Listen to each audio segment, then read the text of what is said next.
live, and good morning to everybody. We're live. Welcome to Behind the Market. It is Wealth Wednesday, where we will be going through some of the some of the major data today regarding financial markets and what's actually going in them. While I give you some investment strategy today we'll be asking about asset selection, the four dimensions of the things that actually affect your asset selection. Two environmental factors, three environmental factors, one asset intrinsic factor, and the things that actually push you towards making your investment decisions, and also what environments you tend to thrive in. That actually help you that actually inflation your investment decisions with a bit of data to back it up. And a good morning to you, Stephanie, and how are you doing? I'm fine. How are you, Munyumba? Fine, thank you. And everybody who's joining us, yes, she is just currently covered at the moment, but we may get a glimpse of the glory that is one.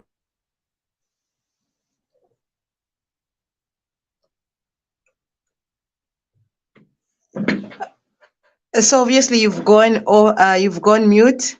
Are you able to see Munyumba? Yes, I am. I am sorry about that. There Okay. was just a glitch there. Thank you very much, Stephanie, and as I said, a good morning to everybody. Let's get started. Let's get the ball rolling. Today is 2nd of August. It is Wealth Wednesday, second day of the 8th month, and let's get our story moving. Let's get into our market roundup. First thing that we're noticing is that the Kwacha has passed 19 again. Kwacha is having a little bit of a dot between 17 and 19. That's really been where the major moves have been. Between 17 and 19, we have seen the Kwacha moving. It's moved up about 0.98% yesterday in terms of the dollar, while against the dollar has moved up about 5.14% year to date, and it is back in a buying pattern. Yesterday, we did see the stock market, thanks to CEC CEC and Zambic move up yesterday. So it was 0.05% movement up, back about 14% year to date, with 1.5% on the month. Bond index is up 0.7%, with USD bonds index down 0.08%. But unfortunately, interest rates have jumped back up again to a year high. 24.54, back up again by 0.46%. So we are getting these very elevated interest rates on the secondary market, which are triggering lending rates in the business markets to continue rising. Yesterday, we also did see that the rand moved down by 1.23%, down 1.83% on the year. But in the last month, the rand is actually up 12.55%. So you can see that anybody who's importing things from South Africa is really basically battling against the odds. Now 1.23% down yesterday, but still very high for the month. Moving into the bond market, as I said, year to date bonds are up 15.64%, and we see that against the US dollar, bonds are up 10%. But if you can see, there was a massive spike yesterday in interest rates, up 0.464%, pushing interest rates up, showing that there is a sell, and there's also some selling off of some lower interest bonds, pushing up higher interest bonds at the moment. So we really have high interest bonds, especially our long-term ones, which are pushing up our rates as high as possible right now on the secondary bond index. Sorry, on the S&P secondary bond index. In addition to all of this, we are seeing that our commodities market yesterday, copper did drop by 2.31%, mainly due to weak industrial data coming out of Asia, Europe. A lot of the manufacturing data coming up from all over the world, unfortunately, was very weak and poor yesterday. While we saw oil slowly curb at about 85.14, showing that we're probably going to see signs of higher oil rates again if we continue down this path. Gold is also came down yesterday by about 1.37% in dollars yesterday, dropping off the 2,000. Well, insurance assets, we did see that Bitcoin was down about 0.1%, mainly due to the fact that the Kwacha did get stronger, so Bitcoin actually did come down much more than that in dollars, but down 0.1%. In Kwacha, still at 550,000, with Ethereum down 0.3% in Kwacha, both year to date still up 83% and 60.54% respectively. But this is mainly due to the weakness Sorry, this is mainly due to the fact of their Q1 performance that helped them go through. While gold is down 0.37%, even with the strength of the kwacha, unfortunately, the weakness in gold itself was poor itself. So in terms of our cross asset mix, we're still seeing that the main board of the main assets is being led by the bond market, still at 15.6% year to date, versus the stock market, which is up 14.01%. But remember, this is X of dividends. So stock investors are probably still in the lead due to their dividend payments that they've probably started receiving. And then USD is up 5.1%. Down, it's negative in terms of real returns, while gold is up 14.01% and slightly above positive in terms of real returns. And Bitcoin and Ethereum are the leaders, but that's mainly due to Q1. Q2 performance were both the worst performers. So you always have to remember that USD, gold, Bitcoin, Ethereum, those are meant to be your spread. Those are your assets that you hold as a hedge against broad market downturns in stocks and bonds. It is not meant to be the majority of your assets, but unfortunately, no one ever listens.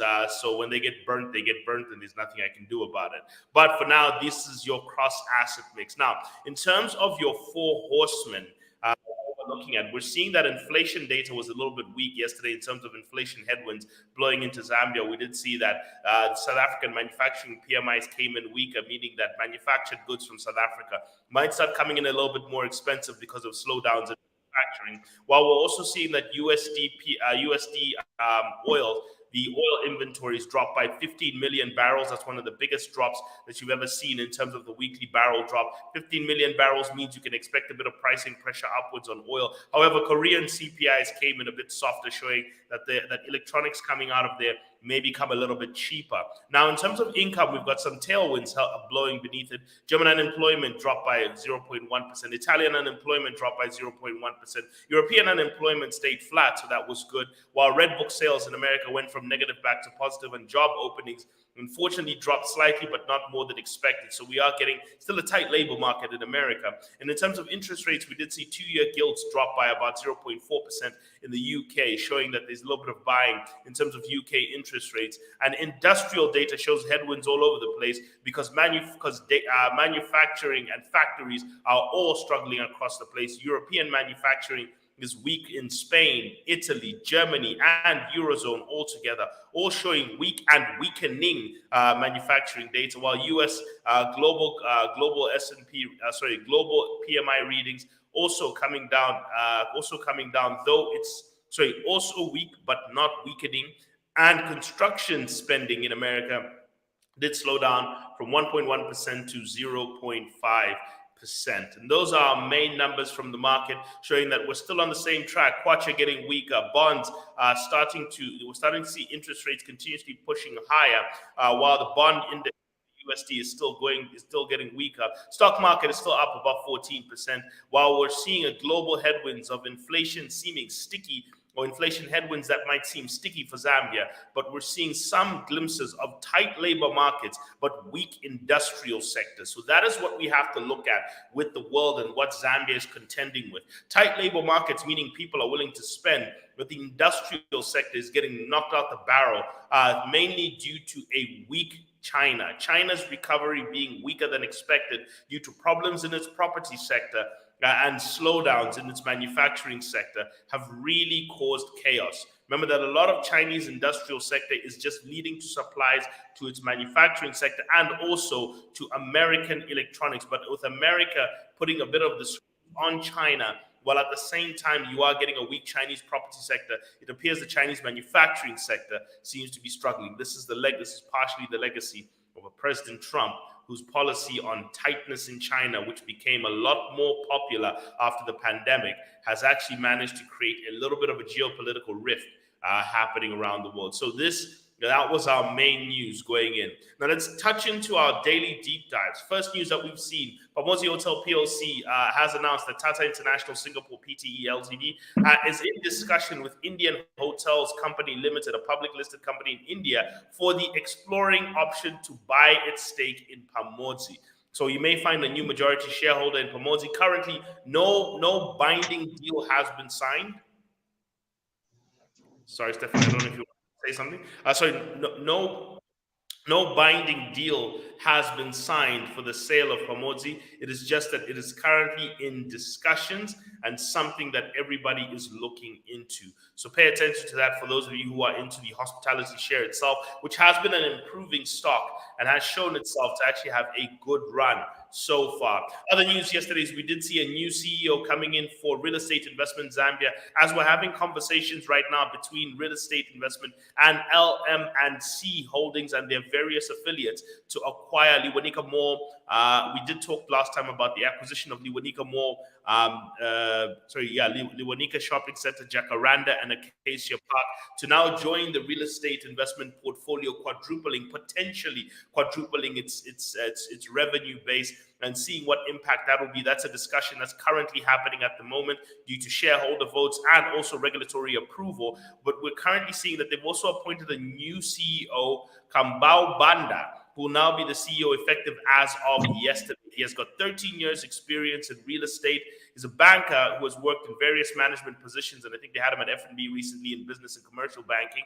He did work as in business consultancy under Yemeni Consultancy, and he does have a Bachelor of Arts in Economics from the University of Zambia with an international postgraduate diploma in marketing, in management studies from Cavendish. So he does have some qualifications and experience in this area, and this is the new CEO who's expected to try and lead through what is hoped to be the new merger. So remember that two things are very important in the growth of a company. One has got to be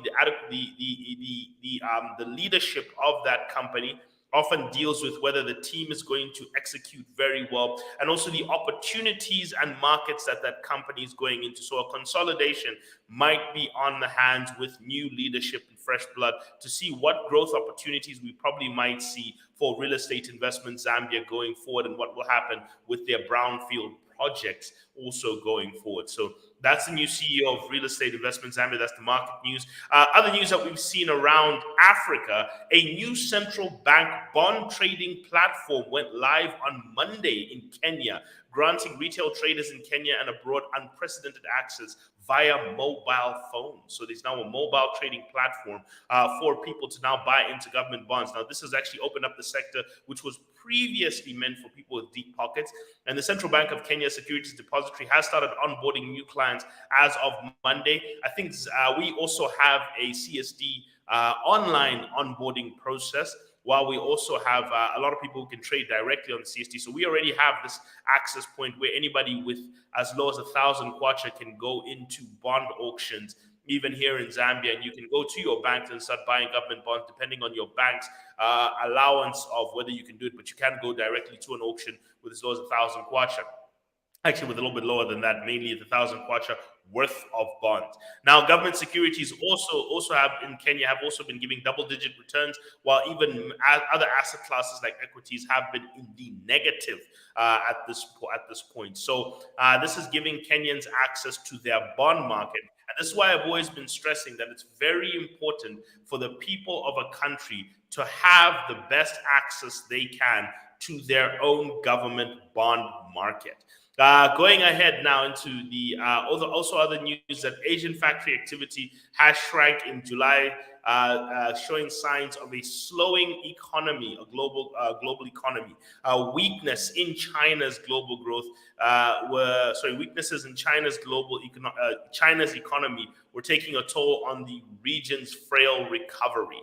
Policymakers are trying to figure out how to battle inflation while stimulating or trying to get away from a recession. Japan, South Korea, Taiwan, Vietnam, also their manufacturing activities go into contraction in the month of July. So this is what's also affecting copper prices. This is what's affecting oil prices to a degree, but really copper prices are really struggling to break through 9,000 due to weaknesses in the industrial sector. Other news that we also did see is that new figures also suggest that UK inflation has slowed down to its lowest. This is some positive news. Prices of oils, fish, and breakfast cereals have all dropped. Food inflation had slowed from 13% in July, from 14.6% in June. And shop prices are still 7% higher than when they were in July than a year ago. Now, they all are saying this is showing that supply chains are starting to come back in order. As we were showing last time, PPIs in Europe are starting to return to normal. This is some good news, meaning that interest rate hikes may start to slow down in the UK. So we're seeing potential interest rate slowdowns in Europe, potential interest rate slowdowns in the UK. We're seeing data that's supporting potential interest rate slowdowns in the USA. So all this might start bringing capital back onto the market probably about next year, but we're still seeing that they're waiting to wash inflation out of the picture, but supply chain factors are starting to show signs of positivity. And that is our news roundup for the morning, and a good morning to everybody. So there is a bit of good news in the markets. Let's see which direction we'll be going. So today's investment question of the day. So we have been throwing out questions of the day, and today I'm going to be putting out another one. Sorry about that. Today, the investment question of the day is: what do you consider when investing? Risk or inflation? What drives your investment decision? Risk or inflation? Stephanie, I don't know if you're still there, but what's the thing that drives you to invest your money more? Is it the risk that you might face in an investment, or is it the battle against inflation?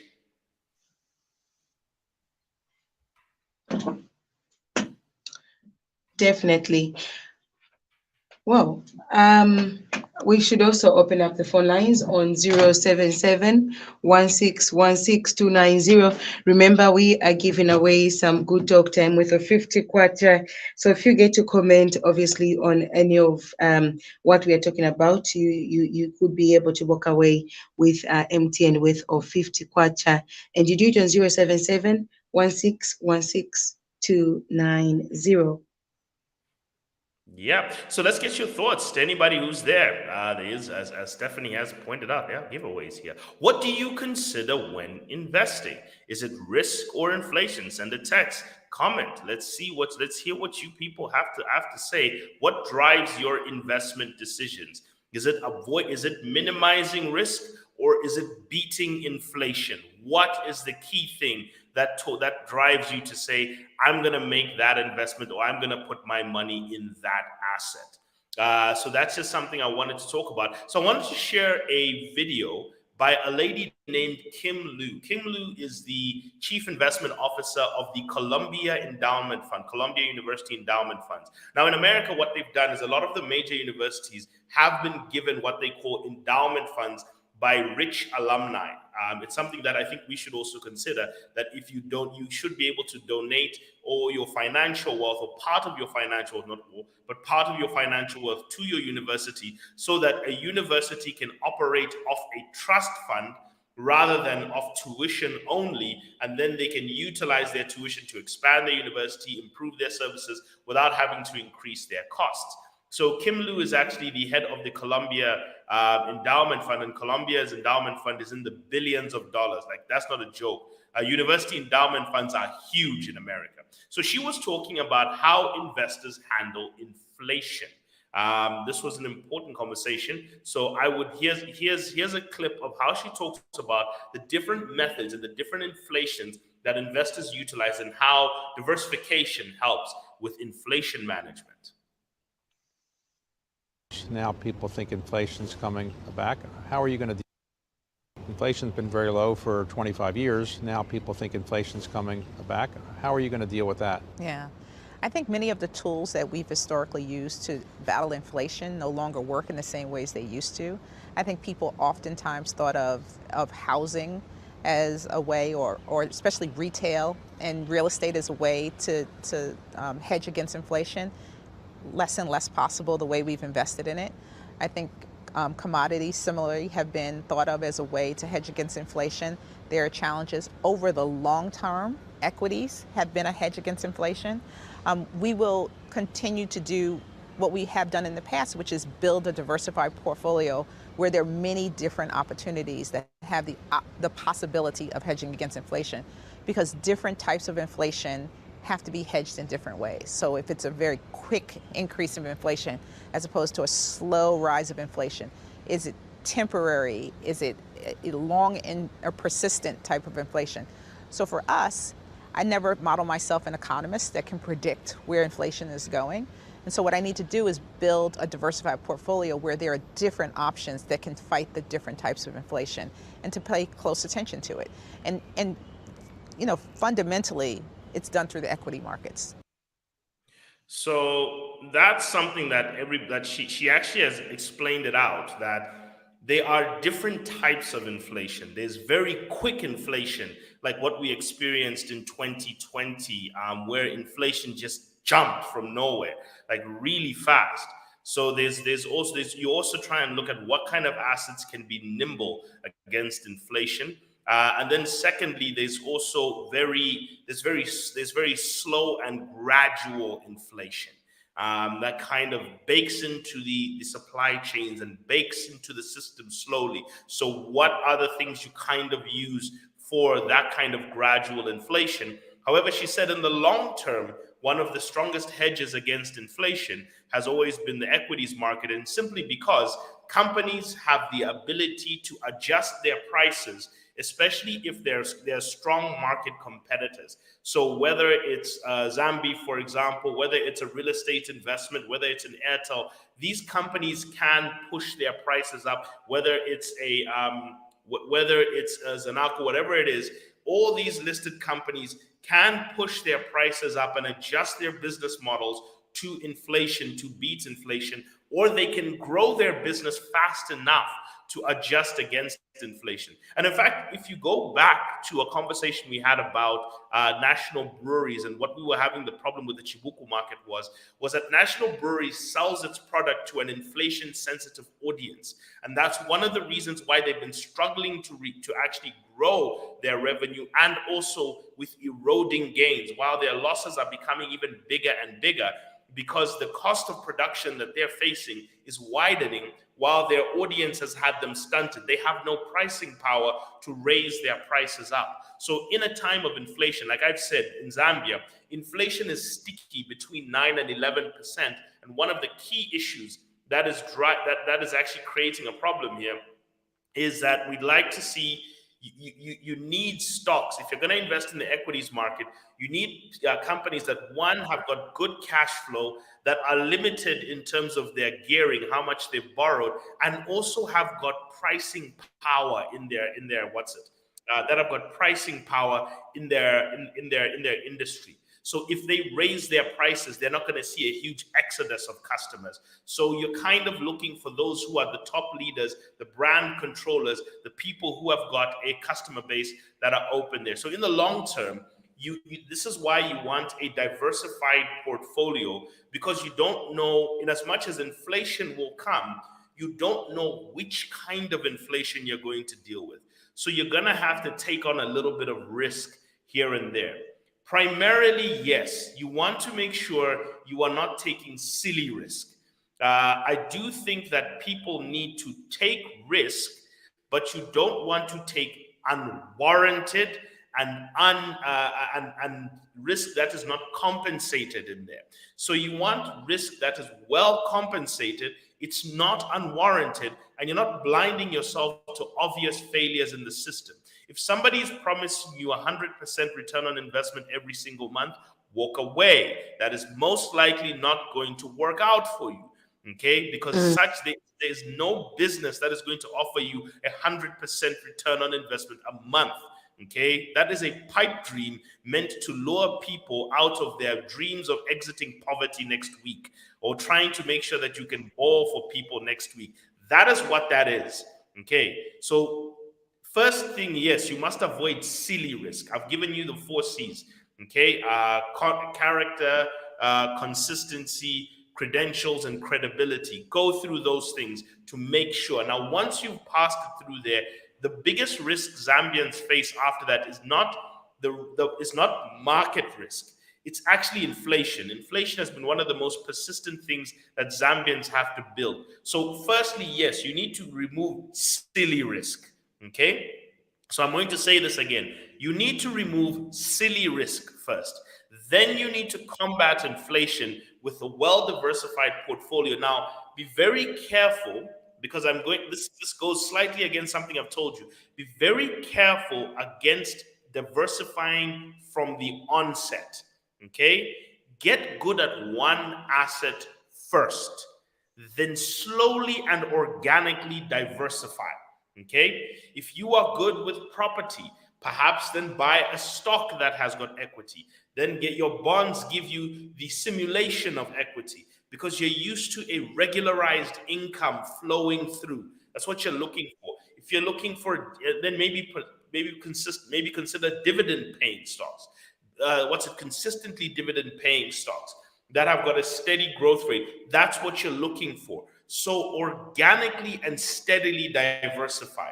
But if you go out the market trying to diversify from day one without any understanding of how assets work, you're going to be fighting 16 battles at the same time, and that's not going to be healthy for you. So my first note to everyone is diversify, but diversify slowly and organically. Start with one asset and then understand how that asset works, build your expectations of it, and then slowly look for similar kinds of assets until you have broadly built this. So building a portfolio is not an overnight thing that can become inflation resistant. It takes time. You really are going to have to go through a 5-year process of trying to build the right investment portfolio. So that's the first question that everyone has thrown out. And we've seen some answers here from people. Wix Mulubwa has said risk is the thing he looks out for, while Mwenye Luando has also said risk. Adams Temple J Jr. has said the higher the risk, the higher the return. But what does it profit an investor to invest in highly risky commodities when inflation will compensate on that return? That is one point put out here. And Walia M. Kangwa said, firstly, I consider risk as the primary, inflation as the secondary, though very important. Yes, there is an equivalence. They actually are side by side. Chico Tambo has said risk. I've actually thrown this even into my freedom fighters community as a question, and they are overwhelmingly saying the first thing they consider is risk. So you can see Zambian investors are quite risk conscious here. They are worried about the first worry a Zambian investor has is losing their money, even though we fall for scams at alarming rates in this country. Alarming, Stephanie, alarming. So the second question I want to throw out to all our budding investors today is this, and I'm going to throw this to you as well, Stephanie. What environment encourages you to invest? High growth or stability? What economic environment, okay? I'm not looking at the asset itself. What economic environment inspires you to invest? High growth or stability? What's your answer, Stephanie? Stability. Why? I'm not looking for high growth. I'm looking for a stable place, because in that environment, I'll be able to, to grow and obviously make some returns at the level that I want. But really, am I stable? Stability, because then I want to know how long will I last in that business? Is the environment good? Have I made the right investment option? Was the choice good enough? So I think for me, it goes with stability even before you think about high returns. Good. And here's an actual answer to that. And so this is because usually we have this problem with novice investors versus experienced investors. And here's Kim Lu again explaining what was more important to an investor. And here it is. Level of predictability. Investing implies a level of predictability. It implies a level of trust, and it implies an ability to analyze. So you can see what she's actually saying. And it was a very brief thing. She said investing requires a level of predictability and the ability to analyze. So for you to be able to make a calculated decision on inflation, that's why I brought that question first, on inflation and risk, you need predictability. Okay, some form of it. Now, I'm not saying it has to be absolutely predictable, but you need some level of predictability. So what an investor is looking for is what most people are looking for. They're looking for something called a predictable surprise. Okay, I know that sounds weird, but that's actually what most people are looking for. Whether it's in a partner, whether it's in an investment, whatever it is, even in a business, a job, anything, they're looking for a surprise, but they're looking for it to be in a predictable environment. Even in a person you are dating, Stephanie, you want them to be predictable with elements of surprise. Not you want them to be surprising you every day. You want them to be predictable with elements of surprise. Once in a while, we try something new, but not every day I wake up and I think, okay, what's this person going to do? Are they going to come back at 2 in the morning? Are they coming back in regular hours? What's going on here?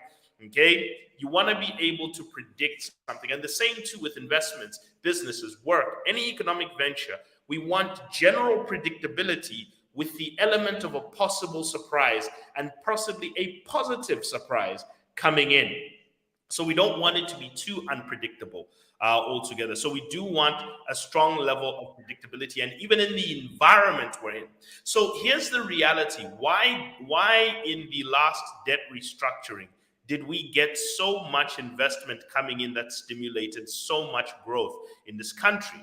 Because, Stephanie, debt restructurings bring stability, and investors, seasoned, structured, high wealth investors, value stability more than they value high returns. That's the reality. So what you answered was pretty much in line with the ethos of that. They would rather have a regular return coming in on a regular basis than that. So I wanted to just give people some calculations or a table that we have here from our firm on the 22-year study. So we usually gave people the 21-year study, the 21-year study that went 2001 all the way up to 2021 in terms of rates of return of the different main asset classes. We've extended that to 2022. We've added the data in, and here are how each of the assets play out, so that many people can look at it carefully. So here are the percentage. So we've got bonds, stocks, gold and kwacha, real estate, cash deposits, in other words, with interest rates, retail interest rates at banks, and the US dollar, in other words, holding dollars, just holding dollars themselves. And here are, from 2001 all the way up to 2022, the percentage of years that asset has beaten inflation, the average expected return the average expected return on investment above inflation, and also the risk return ratio. So for every percentage of return, in other words, of growth that you're getting on your investment, what is the amount of risk? So what's the ratio of risk to return you'd have to get? So here they are in order of most reliable asset. We call this our asset reliability database, and this is based on Zambian performance.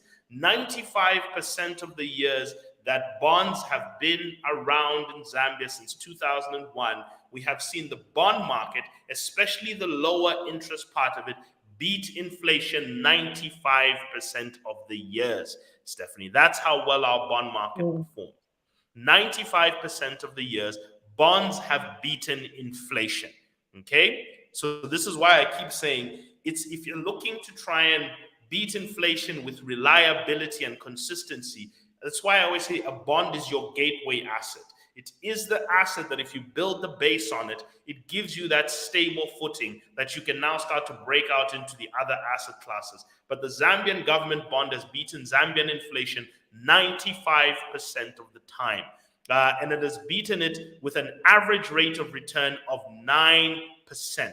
And basically, for every percent of return on investment that you're making, you're only taking 0.85% of risk. So let's measure that again. So you can see that a bond is, one, the most reliable against beating inflation. Two, it beats it by a decent margin, the second highest margin. And three, it gives you the lowest amount of risk that you need to take. So if you're concerned about risk, most people talk about being concerned about risk, it already shows you that the bond gives you the least risk. The second best performer in terms of rate of return is what we call the equities market, the stock market. In other words, stocks in general. Stocks have beaten inflation 59% of the time since 2001, and they've beaten it by an average rate of 12.3%.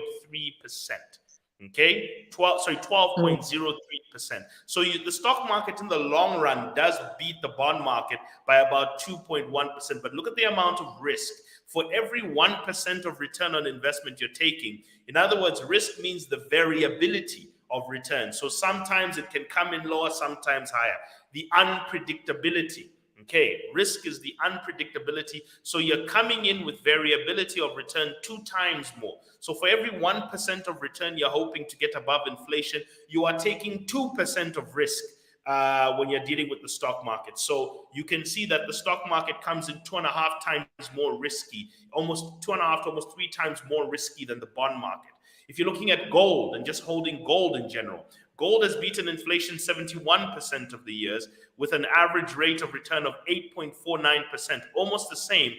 But here's where gold and bonds are different. One, yes, it's a lower percentage of years. 2, gold takes 3 times the risk for every percent of return.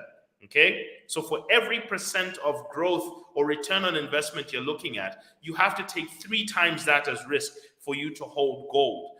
Because of the variability of the dollar and also inflation as well. The other thing, the next one is real estate. We often look at real estate as the rock solid investment. Real estate, according to property data from the pension industry, has only beaten inflation 45% of the time.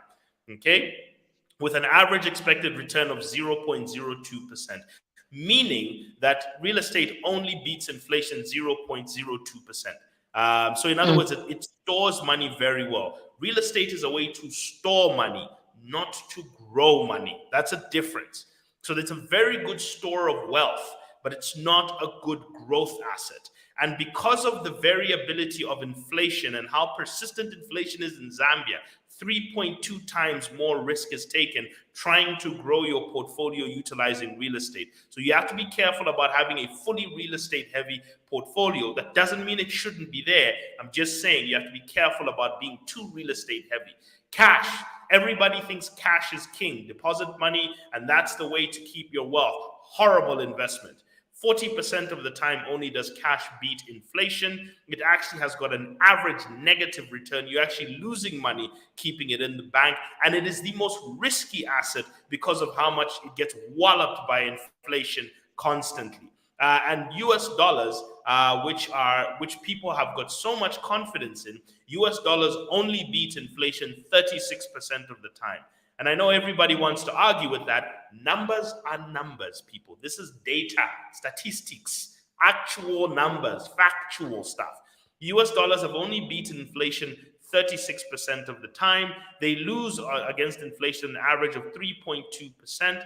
And in general, we've seen that they have 4 times more risk than the return that you're getting. So this tells you why we tell you the assets to start investing with whenever you want to get started investing, Stephanie. That's a journey I wanted to give people through and through. So I wanted to leave people with one note from Steph, from another investment guru who has actually helped a lot of people. She works for JP. She is the head of JP Morgan Investment. She talks about the fact that people need to be realistic and long-term in their investment horizon. You say, yeah, well, I can get you. So if you go to a client and you say, yeah, well, I can get you 1% over treasuries, it's not very exciting, especially when you turn around and the markets are providing, 10, 20, 30, 40, 50% returns on some of these asset classes for a short period of time. But if you look over the past 20 years, the average balanced portfolio has been 6.5% return. But 6.5% return compounded each and every year for 20 years is a very sizable return. And so if you look over the past year, many people have had average balanced portfolios up 30%. And then, of course, that's what they become accustomed to. And they want to hear from someone that's going to say, I can get you another 30%. But if something sounds too good to be true, that's probably another rule you should maybe Okay, add right. to the If it's to the too rule. good to be true, it's If not it's true. too good to be true, Okay. high likelihood that it is. So if you And that is what I'll leave you with today, to say, manage your expectations, seek stability. All you need is to seek stability and to look for steady, reliable returns. I've given you the asset table from our back end to help you see why we advise certain decisions for people to be able to look at. Whenever you're looking at where to place your money, look for stability, look for consistency whenever you're making investment decisions. And so those of you who've been with us today, thank you so much. Stephanie, I wish you a wonderful day. And any last notes from you? My last notes is that, again, I'm driven by the fact that people should not be chasing for investment before being stable. You have to make sure that you're stable. Any investment that promises you 100% return and 50% return in a few days is not a good investment. And on that note, until tomorrow again, Munyumba, it's bye. Bye and have a wonderful day.